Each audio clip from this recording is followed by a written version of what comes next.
How to sell a used truck tractor. When it comes to selling a used truck tractor, there are a number of key factors you should cover in your advert listing. The most important thing is to make sure you give your potential buyer as much information as possible about the truck you want to sell by covering the following in your listing. Give a detailed reason for why you're selling the truck. Provide the maintenance history and oil change records if you have them.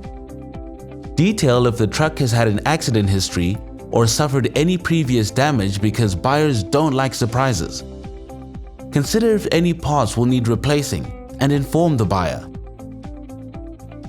Try include links to validate the track record of the engine and transmission.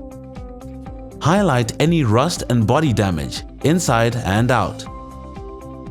Detail the features of the cabin interior.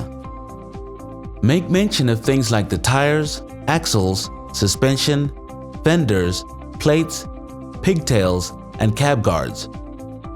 Validate the truck's mileage. Give an overview of the electronics, gauges, and general condition of the truck. And ultimately, ensure that what you advertise is aligned to what you're selling. Covering these points in your adverts will go a long way into making sure you're a trusted truck seller. Sell your trucks, machinery, and equipment on Truck and Trailer, the leading commercial marketplace for trucks, machinery, and equipment.